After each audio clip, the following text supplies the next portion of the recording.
Inilah yang Nabi sindir. Nabi nggak suka dengan orang yang bermental fakir miskin. Nabi suka dengan orang fakir miskin, tapi tidak suka dengan orang bermental fakir. Ciri-ciri orang yang sudah sampai kepada ahwal kefakiran ruhani, bukan fakir mental, dia kemudian adami hadmil asbab, lihat, menghancurkan, tidak melihat lagi asbab-asbab. Jadi orang yang fakir kepada Allah ini, dia nggak hitung-hitungan. Untuk Allahnya nggak hitung-hitung lagi, gue butuh kok gitu. Itu perlu ambil. Apa kata Nabi SAW tentang keuntungan orang-orang yang fakir? Masuk surganya orang fakir itu setengah harinya alam akhirat. Setengah harinya alam akhirat berapa?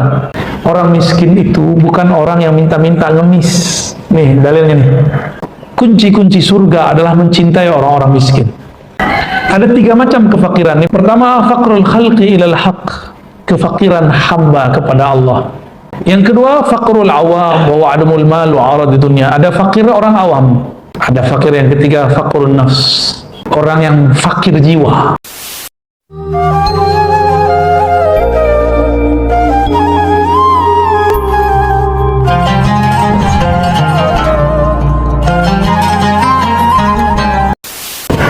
Assalamualaikum warahmatullahi wabarakatuh. Alhamdulillahil ghaniyil hamid. Walhamdulillahilladzi ja'alana fuqara'a ila Allah. Walhamdulillahilladzi razaqal faqra fi qulubina ilayhi wa wahabana al-ghina amma siwa. Asyhadu an la ilaha illallah, asyhadu anna Muhammadan 'abduhu wa rasuluh. Allahumma salli wa sallim wa barik ala nabiyyina Muhammad wa ala alihi wa ashabihi wa li baitihi wa dzurriyyatihi ajma'in. Amma ba'du. Baik jemaah subuh yang diberkahi Allah.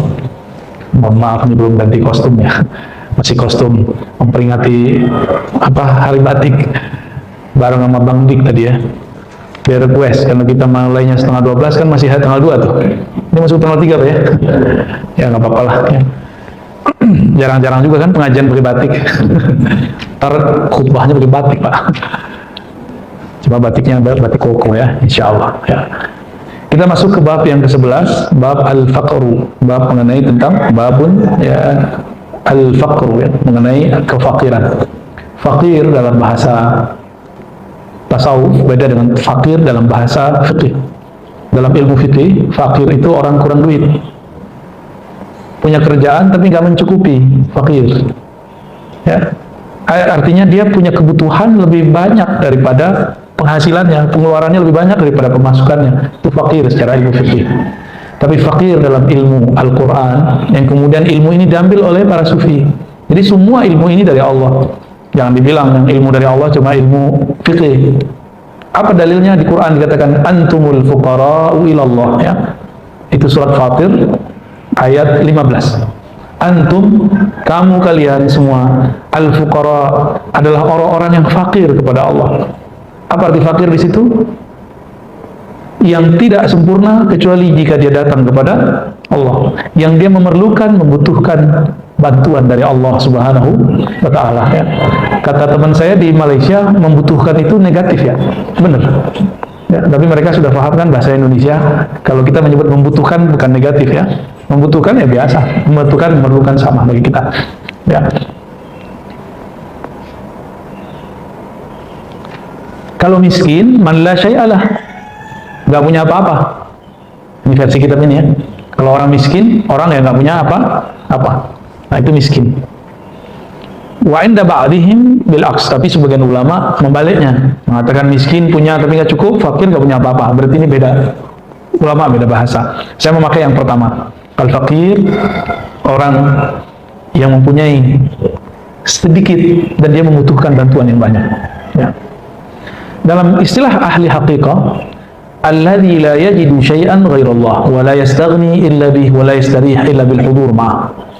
Yang disebut fakir, orang yang fakir adalah orang yang tidak mendapatkan apapun pada selain Allah. Dia tidak pernah puas hatinya kecuali hanya kepada Allah. Berarti dia fakir sejati. Jadi ada fakir mental, ada fakir hakiki. Ini beda. Kalau mental fakir, mental miskin, ini kaya pun dia suka minta-minta. Cuma bedanya mintanya berdasi, mintanya pakai pakai kardus, nah beda tuh ya. Mintanya pakai transfer, itu beda lagi tuh. Pakai proposal, itu minta juga. Jadi tidak ada kaitannya ini dengan orang kaya dan miskin. Ini urusannya adalah urusan mental. Nah, yang dalam hal spiritual, fakir, dia hanya kepada Allah. Jadi beda. Kalau mental fakir itu penyakit.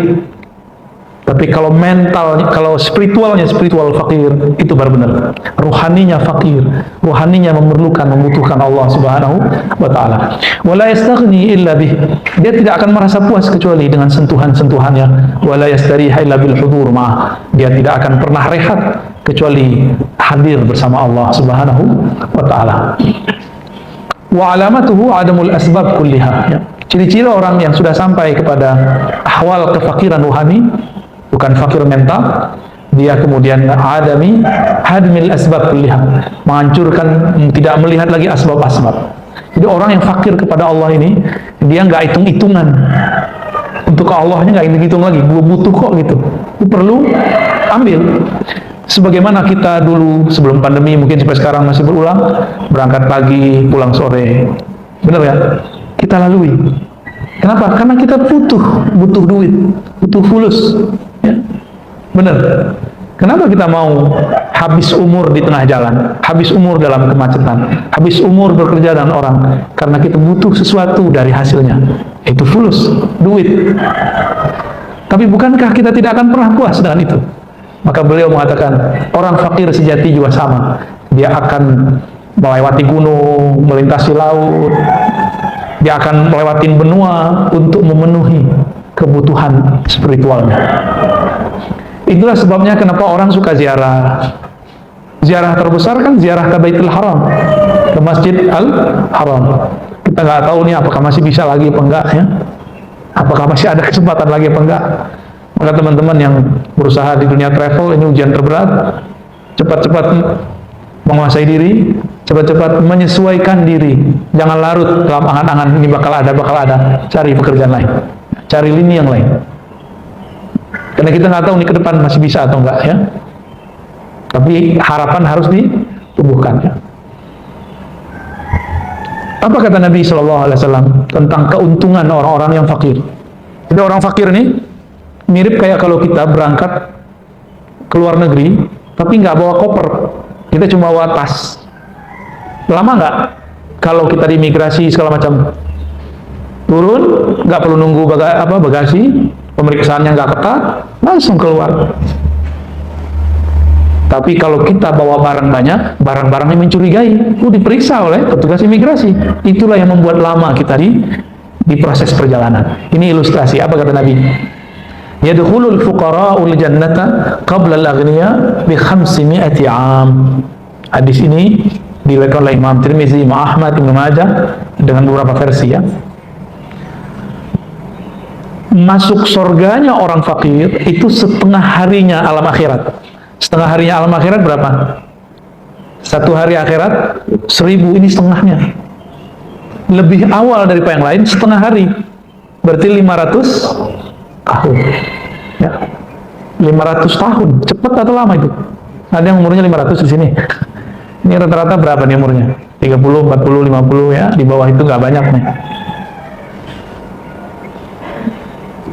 Kita keduluan orang sebentar aja dalam hal yang sederhana. Kita nggak mau antri vaksin. Tiba-tiba ada orang diduluin, kita protes, Pak. Masuk kereta sama kita protes. Jangankan itu, kita naik motor, naik mobil, disalib dikit sama orang, kita nggak rela, benar nggak?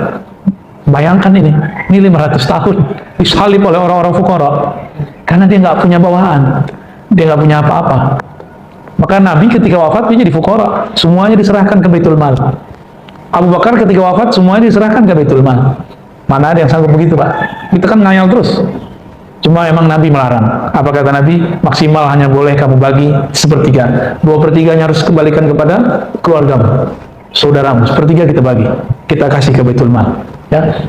Maka bagi yang punya uang, punya duit, punya tanah, ini udah pandemi gini, ya, udah nggak usah pelit-pelit lah. Ya. Jual duitnya sepertiga, kasih kepada orang yang sedang berjuang fisabilillah. Ahli Quran aja, semua itu ahli Quran. Ada ahli Quran yang bergerak dalam fikih, itu hukumnya Quran.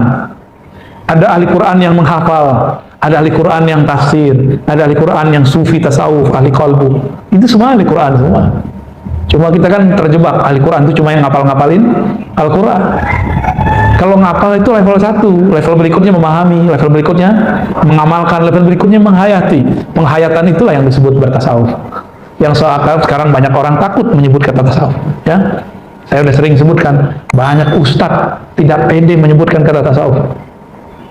Bener gak? Padahal Buya Hamka nggak takut. Buya Hamka ini anti mainstream. Di saat orang anti tasawuf, dia tulis buku tasawuf modern. Bayangkan di Muhammadiyah ada Buya Hamka nulis tasawuf. Ajib gitu. Bagi saya luar biasa. Kalau orang NU nulis tasawuf itu biasa. Tapi di kalangan Muhammadiyah, Buya Hamka ini memang bukan orang yang takluk kepada banyak orang, tapi banyak orang takluk kepadanya. Inilah ulama, benar-benar ulama. Dia nggak ngikutin selera orang. Orang-orang ngikutin selera beliau. Beliau itu maker, pembuat selera, bukan ngikutin selera. Orang-orang begini langka, ya, sangat susah ketemunya. Ya, semoga kita mendapatkan kembali ya orang-orang seperti ini. Amin. Ya. Laisal miskin at-tawaful ladzi tarudduhu al-luqma wa luqmatani wa tamra wa tamratani. Bal huwa alladhi la yajid ma yughnihi wa yastahi min Allah ayasal wa la yaftinu lahu fa yatasaddaq alayhi. Ini hadis luar biasa, ini hadis Imam Ahmad. Ada juga riwayat Imam Bukhari dan Muslim. Orang miskin itu bukan orang yang minta-minta ngemis. Nih dalilnya nih. Karena sudah banyak kejadian yang minta-minta ternyata dia kaya. Cuma kalau dia minta-minta kasih aja Pak ya. Karena dia minta-minta tiap hari ngasihnya yang dikit-dikit lah, jangan banyak-banyak. 2.000, 1.000. Karena dia tiap hari berdiri di tempat itu.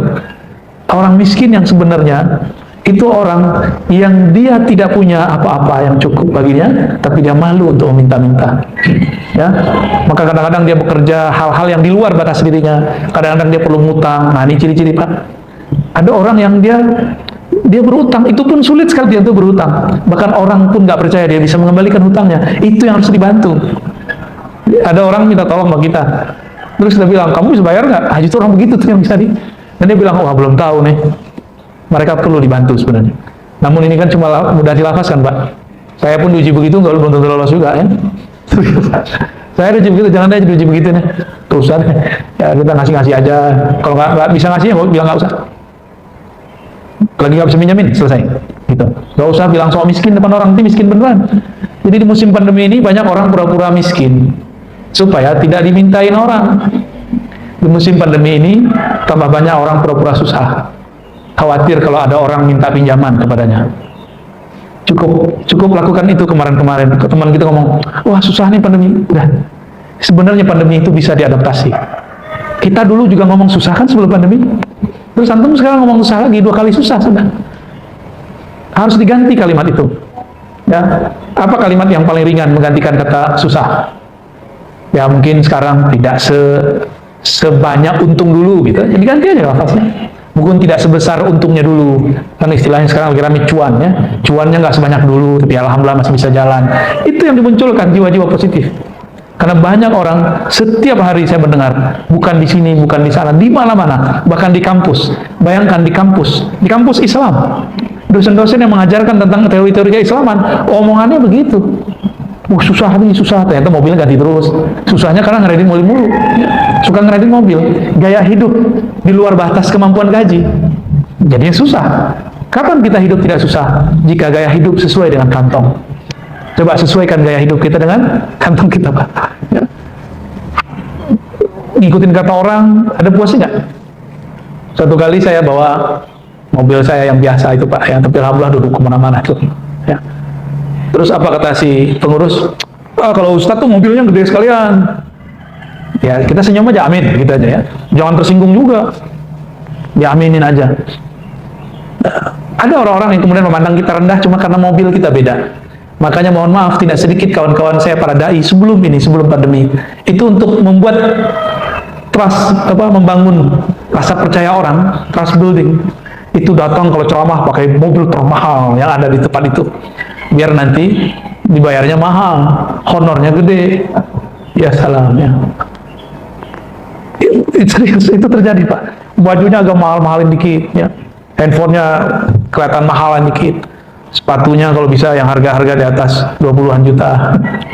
Kan bingung Pak mau ngasih berapa tuh? Waduh, berkasih 20, sepatu. 25, aduh, bingung ya.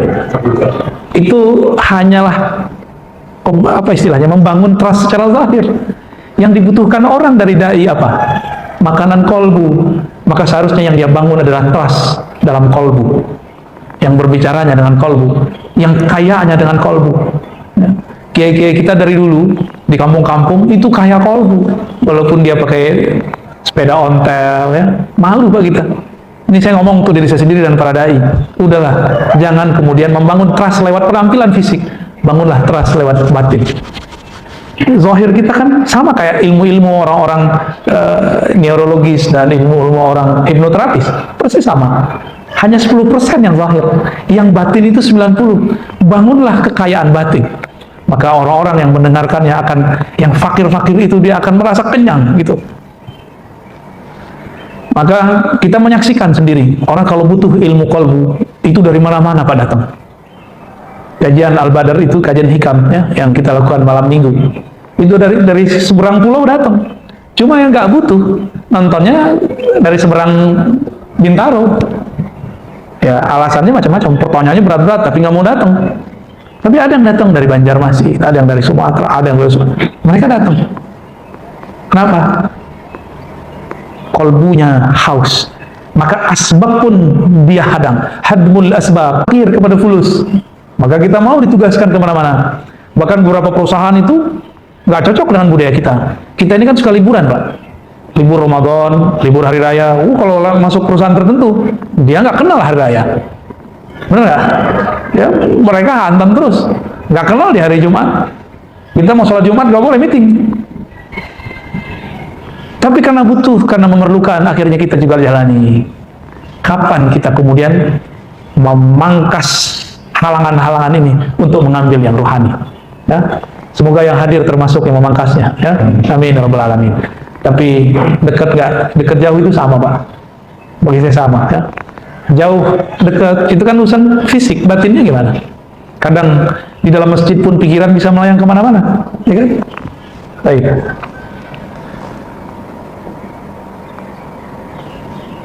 Miftahul Jannah, nah ada sebuah riwayat.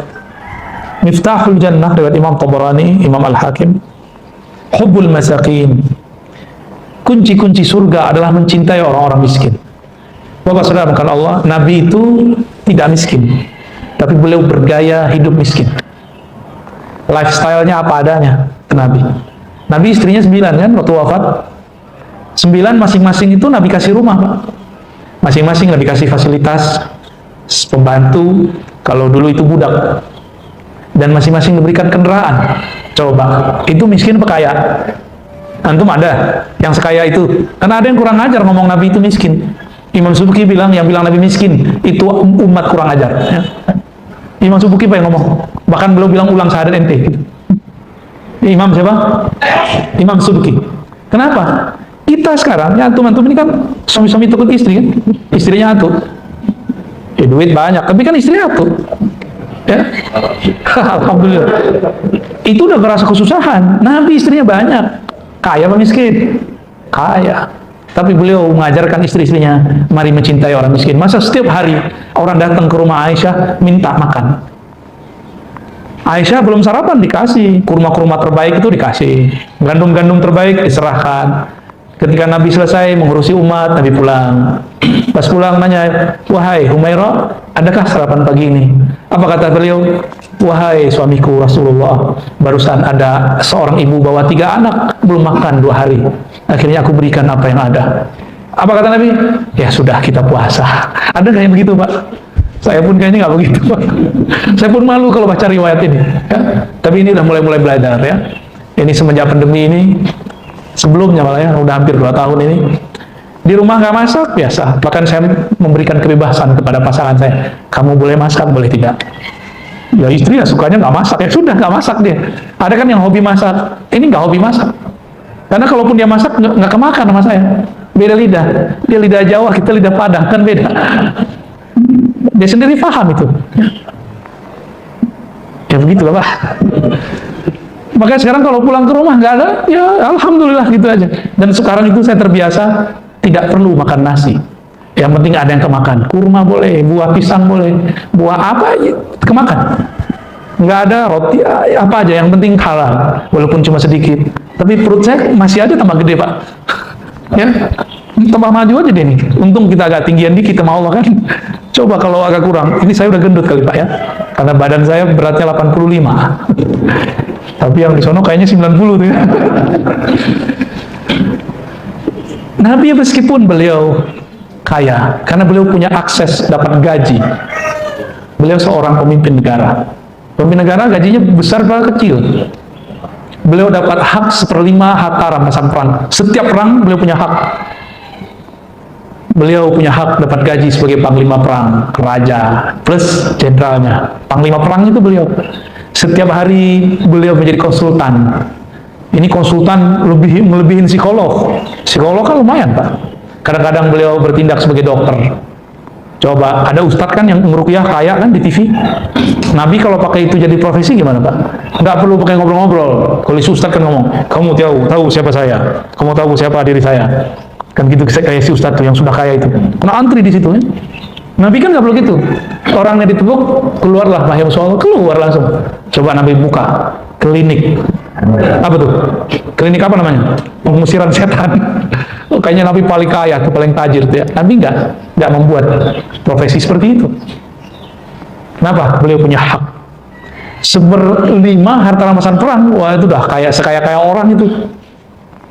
Jika saya menguasai misalnya Papua, 1/5-nya punya saya, kira-kira gimana Pak? Kaya nggak tuh? Maka kita lihat jenderal-jenderal zaman Soeharto, Masya Allah, ya, Masya Allah, tanahnya di mana-mana, ya, tanahnya di mana-mana, sawitnya di mana-mana. Itu baru jenderal bumi. Gimana Rasulullah? Maka Rasulullah sebenarnya orang yang sangat kaya. Semua istrinya punya fasilitas. Beliau pun punya kendaraan-kendaraan yang luar biasa. Nabi kan punya kendaraan macam-macam. Ya, ada keledai, ada kuda, ada onta, dan itu lengkap. Ada onta perang, ada onta harian, ada kuda perang, ada kuda harian. Lengkap semua Nabi punya. Kalau sekarang itu disebut humurun ni'am ya. Kedelai, saya susah nyebutnya ini kalau udah ngantuk begini. Kedelai apa keledai? Belum tidur Pak, baru ketiduran bentar dibangunin. Kita udah nyampe, kira nyampe di rumah, ternyata nyampenya di masjid. Itu Nabi punya umurin ni'am atau umurin na'am bacanya itu ya. Itu luar biasa. Harganya seperti kalau sekarang ya apa tuh yang merah itu Ferrari. Itu persis. Nabi punya itu Pak. Jadi antum coba buang pikiran bahwa Nabi itu miskin. Enggak, Nabi itu kaya. Super kaya. Sampai kemudian Jibril ngomong, wahai Rasulullah, masih butuh lagi nggak? No, Uhud saya bisa jadiin emas. Kata Nabi, ntar aja, nggak usah sekarang. Karena itu sudah cukup bagi Rasulullah SAW. Tapi semua orang ngadu, tidak hanya makhluk namanya manusia. Bahkan onta ngadu ke Nabi, kambing ngadu ke Nabi, kuda ngadu ke Nabi. Semuanya menggantungkan harapannya melalui wasilah Nabi Sallallahu Alaihi Wasallam. Udah syukur. Cepat sekali Pak. Emang fakir sekali waktu kita ya. Nabi sering berdoa, Allahumma tawaffani miskina atau faqirah ya. Ya Allah, wafatkan aku dalam keadaan fakir, miskin. Supaya nggak dihisab. Maka beliau sebelum wafat itu diserahkan semuanya. Disebutkan dalam hadis, nahnu ma'asyarul anbiya lam nuwarrith dinaran wala dirhaman. Kami para nabi tidak mewarisi dirham, dinar, tapi kami hanya mewarisi al-ilm, ilmu ya. Ada 3 macam kefakiran, ini penting sebelum kita selesaikan ya. Pertama, faqrul khalqi ilal haq, kefakiran hamba kepada Allah. Itulah yang disebutkan dalam surat Fatir ayat berapa tadi? 15 ke 13 tadi ya. Antumul fuqara'u ilallah, 15 ya. Fakir hamba kepada Khalik. Ini standar ya. Yang kedua, faqrul awam wa wa'adumul mal wa arad dunya. Ada fakir orang awam. Ada fakir yang ketiga, faqrun nafs. Orang yang fakir jiwa.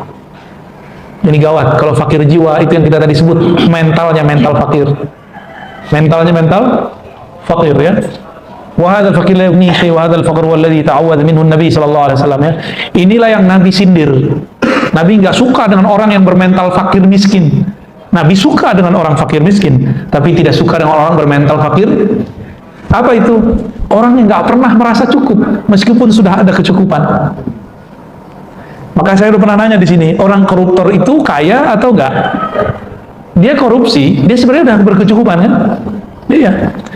Kita masih hangat mendengar dulu ada profesor hukum, dia seorang lawyer, masih korupsi. Kurang apa duitnya udah banyak? Itu mental. Mental kalau dia ngeliat duit hijau gitu. Itu berbahaya sekali. Semua kita seneng dapat duit, benar nggak? Tapi mentalnya jangan mental yang kalah sama duit itu. Ya. Dan Nabi SAW mengatakan, "Lau kana li ibni Adam wadiyan min dhahabin labtagha ilaihima thalithan." Seandainya manusia itu udah punya aset, 2 gunung, 2 lembah, dia nggak akan puas kecuali nambah yang ketiga. Makanya dulu kita waktu masih jomblo, gaji 50.000, oke, terima. Naik 500.000, oke, puas. Kemudian lihat, kayaknya orang enak ya punya motor. Beli motor pengen beli motor, kita belilah motor. Udah kebeli, gaji naik, jadi misalnya 5 juta. Waduh, kayaknya enak ya kalau punya mobil. Nyicil punya mobil. Beli mobil yang ya harga-harga 100-an. Pas dipakai, kok ukuran gede ya? Wah, kayaknya pengen yang gede lagi. Begitulah terus. Kayaknya enak ya kalau punya mobil segede itu. Belilah mobil segede itu. Gaji dia sekarang udah naik jadi 25 juta sebulan. Tapi mobilnya apa? Mobilnya cicilannya 15 juta sebulan. Sisanya berapa? Rumahnya cicilan 7 juta sebulan. Sisanya berapa? Ini mentalnya fakir juga jadinya.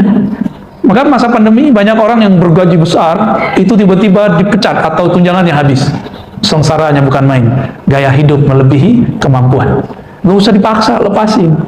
Ya, nggak usah dipaksa, nggak usah gaya-gayaan. Kita nggak akan bahagia kalau orang ngomong, kamu kaya ya, kamu keren ya. Nggak, kita nggak akan bahagia.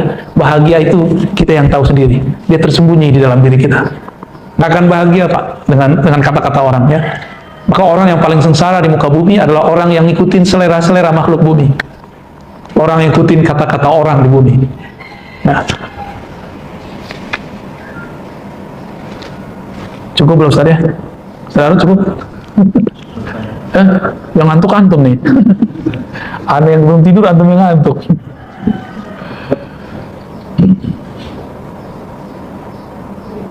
Ada satu riwayat yang mau saya bacakan sebelum selesai.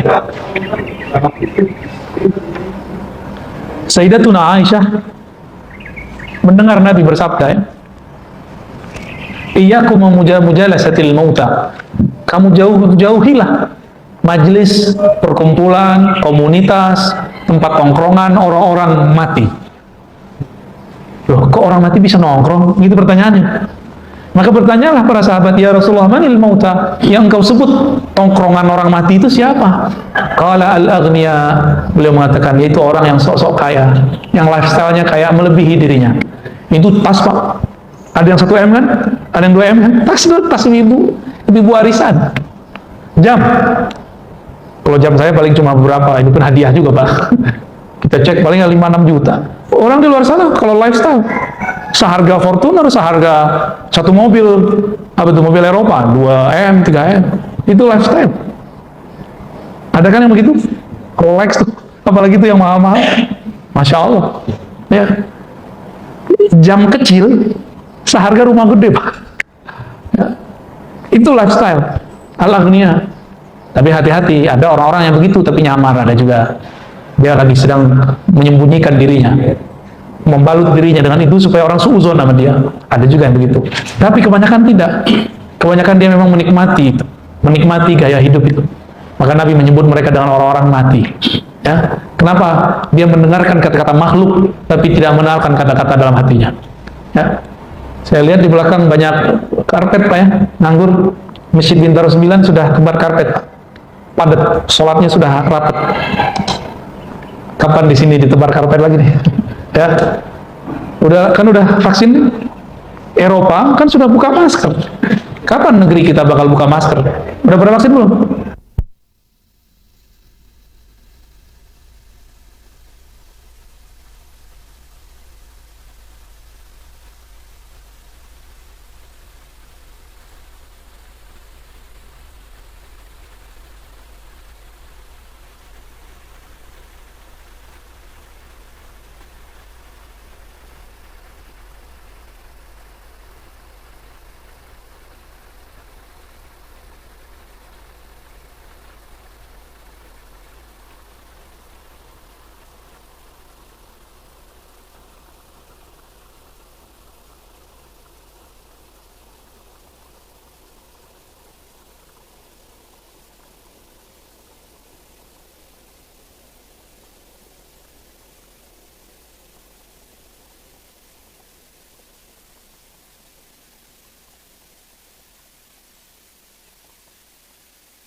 khidmat kepada guru, bagaimana dengan kita ada kata yang disebut bahwa hidupnya itu kan berkepentingan.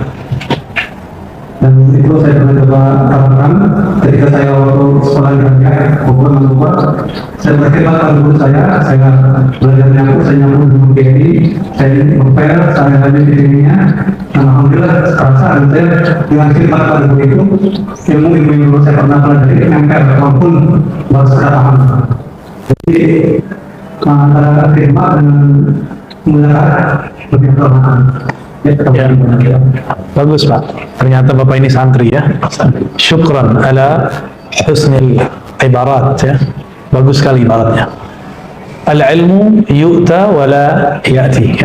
Ilmu itu didatangi, bukan dia yang datang. Jadi hati-hati di sini. Di sini antara egois dengan dakwah itu beda. Dakwah itu mendatangi. Kalau taklim didatangi. Bisa bedain? Saya menggabungkan itu kan perkataan orang dulu, ya kan? Kalau kita saklek pakai perkataan orang dulu itu bukan hadis ya, itu bukan hadis. Kapan Bapak bisa mendengarin baca kitab? Bapak datang ke tempat saya, kan gitu jadinya. Repot nggak? Saya egois, karena saya mengatakan kalau mau ngaji datang ke tempat saya. Nggak mungkin, maka saya padukanlah antara ta'lim dengan dakwah. Saya niat dakwah, tapi kisi-kisinya kisi-kisi ta'lim. Maka kita pakai kitab supaya bapak-bapak ini jamaah ibu-ibu merasakan sedikitlah ngaji di pesantren walaupun cuma 1,5 jam. Di pesantren kan begini, tapi ini sudah rukshoh 90%. Kalau di pesantren disuruh baca Pak, baca, nggak ada barisnya. Coba lihat sini ada baris nggak? Yang bisa ngelihat nggak ada barisnya ini, kecuali bab tentang Al-Quran tuh baru ada barisnya.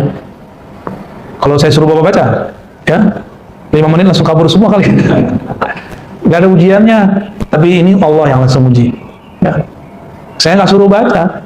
Kenapa? Karena Nabi dulu waktu ngajar umat bab dakwah itu emang nggak ada nyuruh sahabat baca, paling tanya jawab. Cuma bedanya Nabi kadang yang bertanya. Nanti ada saatnya Pak, kalau ngajinya sudah sampai di bab 25 nih, saya yang nanya ke Bapak ntar. Ya, kalau sekarang baru 11 ya.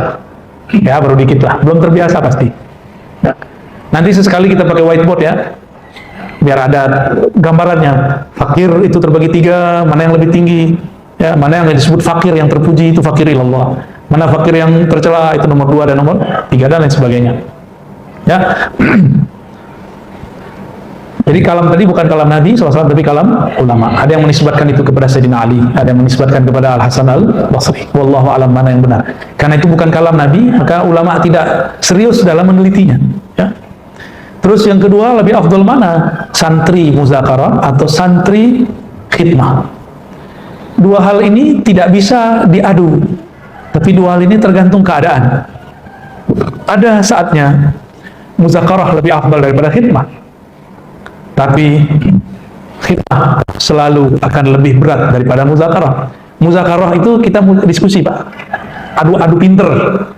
Kalau khidmah nggak ada kepintaran, disuruh nyuci, suruh bawa, berat sekali khidmah itu.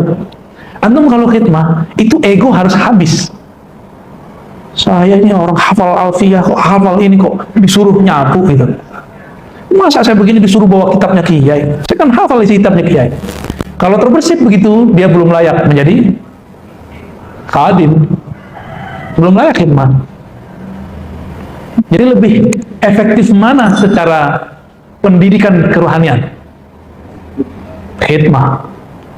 Maka orang-orang pintar di pesantren itu lihat aja Pak, pas piket. Pas piket tuh kalau di pesantren yang dia rajin, wah itu bagus tuh orang, berarti batinnya selesai. Ada yang pintar ngomong, ceramah, pintar debat, tapi giliran piket ya, kerja bakti dia nggak muncul, itu orang sombong. Dia bukan tipe-tipe pengabdi. Nanti kalau dia terjun ke masyarakat, itu belagunya bukan main dari itu. Ya. Dia maunya nyusahin umat, bukan, dan nggak mau susah untuk umat. Ya. Ini kalau mau enak kan Bapak aja yang datang ke tempat saya nggak? Bisa saya datang ke sini. Ini orang-orang khidmah semua Pak, yang dari Bandung ke paling ujung tuh. Rumahnya ada dekat sini, tapi dia tinggal di Bandung. Yang ini orang Padang ini Pak, tapi tugas khidmah semua, letkol itu Pak, tinggi pangkatnya itu. Tapi sekarang khidmah bawain kitab saya. Ya, padahal kalau saya di kepangkatan dosen belum nyampe ke pangkat beliau itu. Nah, sampingnya apa lagi nih ya? Bisa pisah sama istrinya ya. Ya, barakallahu fikum ya, semoga diberkahi. Khidmah itu ngelawan syak dalam hati, beratnya bukan main itu. Yang saya khidmah ini orang mulia apa enggak sih gitu. Itu semua santri khidmah, pasti ngalamin itu. Dulu Hadratus Syekh Hasyim Asy'ari yang mendirikan Nahdlatul Ulama dan pesantren-pesantren hebat, itu berasal dari beliau. Itu beliau dulu menghabiskan suuzon itu, menghabiskan ego itu, khidmah kepada Syekhana Khalil di Madura. Berarti beliau udah gak mandang juga suku kan? Kan gengsi juga Pak, antar suku loh Pak ini. Suku Jawa, suku Madura. Jadi pandangan suku dihilangin. Beliau datang ke sana, itu udah pinter, udah banyak baca kitab. Cuma kitab-kitab yang dipelajari, yang diajarkan oleh Syekhana Khalil, itu kitab yang tidak dipelajari sebelumnya. Terus gimana, kapan ngajinya? Nah, itulah hebatnya. Ya. Allah itu kalau ingin memendekkan waktu, dipendekkan, dipanjangkan, dipanjangkan. Ini kalau bahasa teman saya, jamnya bisa diambil Pak, baterainya sama Allah, kira-kira begitu. Kenapa? Allah mengatakan anad dahru, akulah sang maha waktu, sang maha pemilik waktu. Allah itu bisa bikin pinter orang dalam sesaat. Sebentar bagi Allah itu, sebentar sekali. Maka beliau khidmah bertahun-tahun, suruh nyangkul, ngabisin. Di saat Hasyim Asy'ari junior nyangkul, di saat itu dia sedang menyangkul egonya, cangkul. Udah selesai baru dipanggil ya, malah dijodohin. Tahu nggak Pak, percaya atau tidak? Allah kirim ilmu, beliau bermimpi, tapi rasanya seperti sekian tahun mempelajari semua kitab, karena Allah lah sang waktu.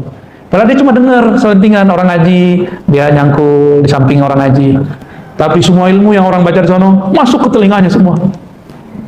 Kenapa? Yang ngaji itu sombong nih. Oh, itu orang Jawa tuh gitu. Tak level.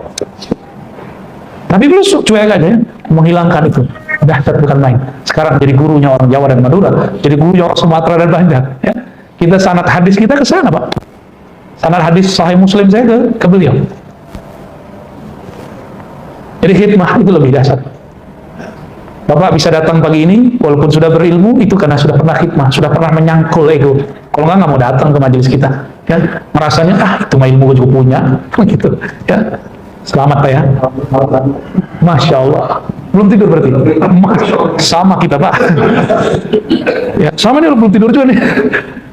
Di akhir zaman, latihan yang kuat, itu latihan bergadang dengan ilmu. Nanti kalau Dajjal keluar kan kita nggak sempat tidur Pak. Nggak sempat tidur, orang diuber-uber terus, nggak sempat tidur. Sebelum itu ada masa pahit lama ya, masa paceklik lama, ribet kita mau tidur. Orang akan mulai berbunuhan untuk sesuap nasi, rela nonton bola. Tapi bola kolbu lebih penting. Bola kolbu itu adalah kalimatullah yang kita masukkan ke dalam kolbu. Ini ada pertanyaan dari, namanya nggak jelas nih, Wih Channel. Tolong disampaikan kepada Buya, gimana caranya agar dimudahkan sadar yang sesadar-sadarnya, tidak terganggu was-was, halusinasi dan angan-angan. Pertama, punya guru, belajar akidah yang benar, belajar niat yang benar. Orang halusinasi, angan-angan, karena niatnya tidak benar. Dia pengen sakti, dia pengen makomnya tinggi, itu akibatnya. Maka harus punya mursyid. Mursyidnya harus benar juga. Ya. Masa orang di kampus ada gurunya, orang TK aja ada gurunya, benar nggak? Anak kecil TK ada gurunya, cuma untuk main-main, nyanyi-nyanyi ada gurunya. Masa untuk hal rohani nggak ada gurunya? Meskipun antum ini doktor, bisa baca kitab, sudah kemana-mana, dalam bab rohani harus berguru. Nggak boleh nggak berguru, bisa hilang kan? Ya, di alam sono gila nanti jadinya. Banyak yang sudah miring-miring Pak, karena merasa pinter, belajar lewat YouTube. Ya. Jadi caranya yang paling penting cari guru yang mantap ya. Terus pertanyaan dari Pak Iryono Adi. Ada orang kaya secara aset, tapi asetnya nggak terjual. Bolehkah kita meminjamkan uang kepadanya? Bukan boleh lagi. Emang seharusnya kita pinjamkan sampai asetnya terjual. Kalau kita punya ya. Ini pertanyaannya seperti itu. Ini nggak ada yang pertanyaan yang tentang kolbu nih. Ya, udah cukup. Udah jam 6 Pak, udah cukup lah. Cukup ya barangkali ya. Maka teman-teman sahabat-sahabat karena Allah, kesimpulan kajian kita pagi ini adalah marilah jadi fakir hanya kepada Allah.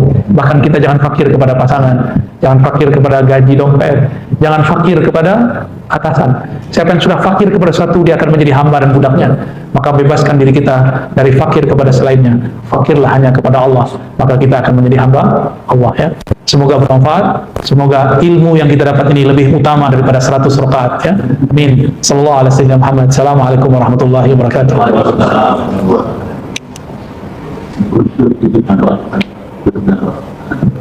Baik teman-teman, mari kita tutup dengan doa yang paling mulia, yaitu Al-Fatihah. Semoga Allah membuka hati kalbu kita semua, memasukkan kefakiran hanya kepadanya dan membuang kefakiran dari selainnya. Ala hadzal niyah wa likulli niyatin salihah wa li idkhalil faqril haqiqi ila qulubina. Al-Fatihah.